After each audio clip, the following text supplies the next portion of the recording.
Today we're going to be making a creamy tomato chicken in the Instant Pot.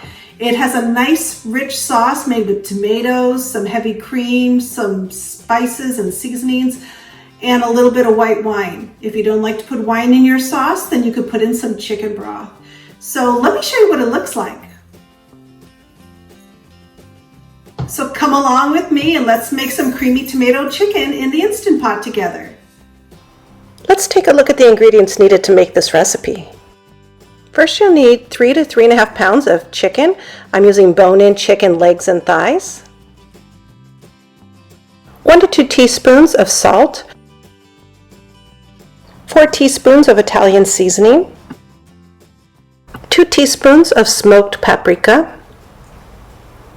1 teaspoon of garlic powder. 1 teaspoon of onion powder. 1 teaspoon of black ground pepper, 3 tablespoons of unsalted butter, 2 tablespoons of olive or avocado oil, 2 15-ounce cans of tomato sauce,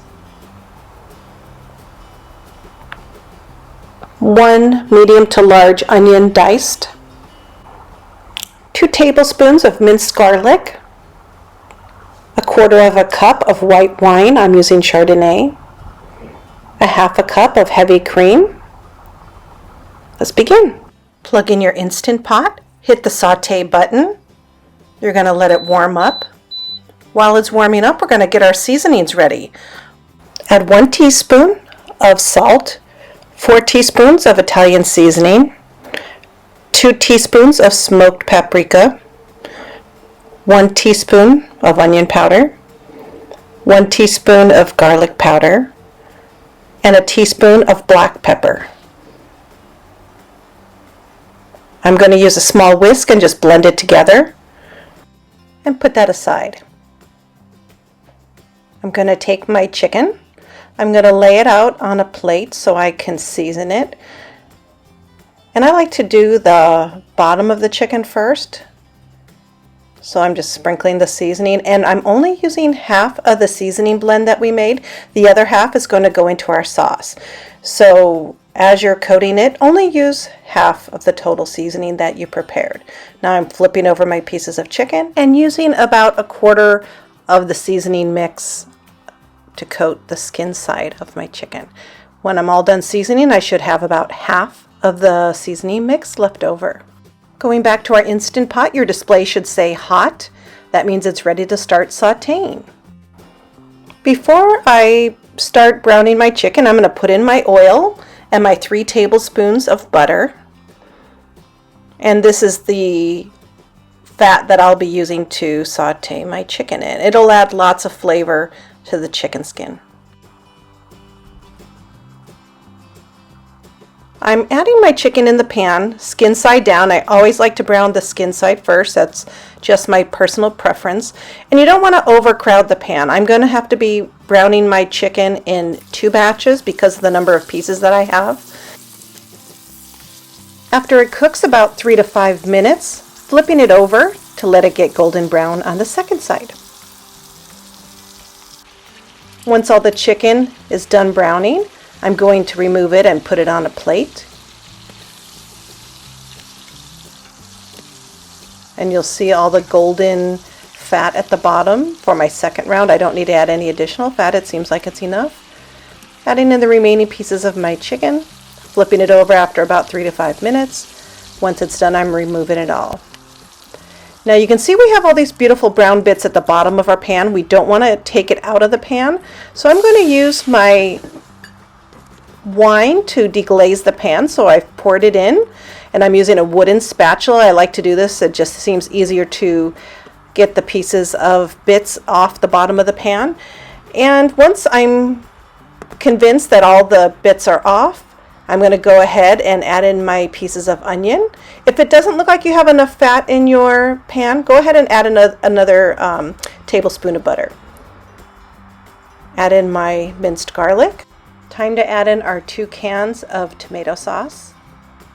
And these are just plain tomato sauce, they're not seasoned. We have enough seasoning already for this recipe, so you don't need to. So now I'm adding in the remaining second half of my seasoning into our tomato sauce. It already just smells so delicious.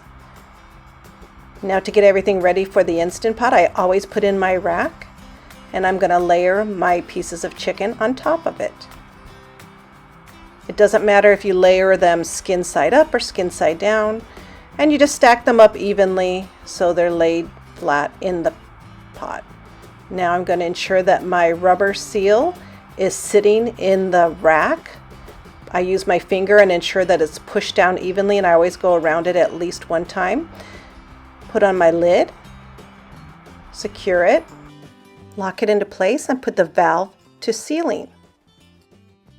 To set the cook time, we're going to hit cancel, pressure cook, and the last time I used it, it was set to 11 minutes, so I'm just bringing it down 1 minute to 10 minutes, a total cook time of 10 minutes.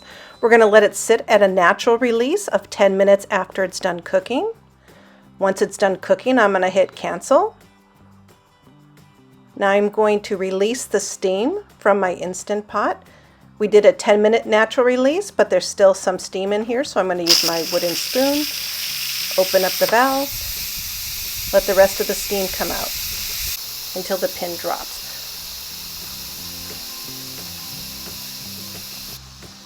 Once the pin drops, it lets us know that all the pressure has released from the pot and it's safe to open the lid.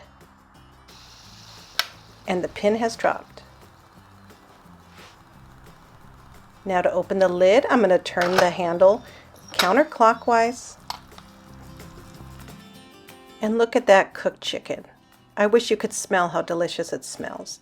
So now I'm going to use a slotted spoon and carefully remove the pieces of chicken, so we're going to be able to finalize the sauce.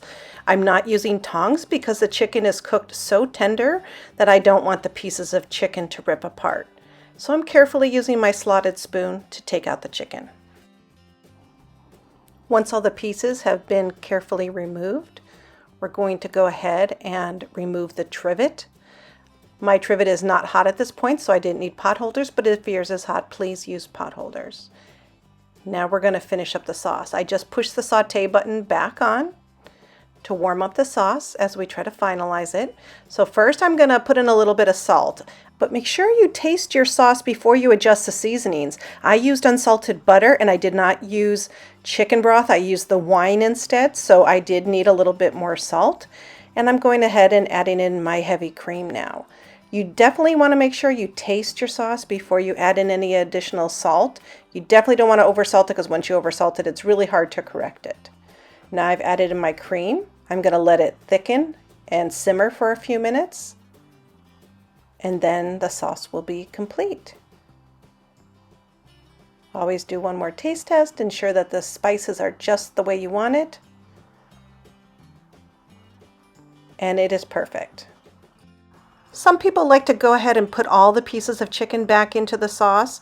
Others won't want to do this. They'll just keep the cooked chicken on the side, pour the sauce in a gravy boat, and pour the sauce over the chicken as desired. Some people like a lot of sauce and some people don't. So whichever the way your family likes it, do it that way. So there you have it, creamy tomato chicken made in the Instant Pot. If you enjoyed this recipe, please give my video a thumbs up and comment down below. If you would like to see more of my weekly videos, please hit the subscribe button and turn on your notification bell to be informed when my next video is available. Thank you for watching and see you next time. Bye-bye.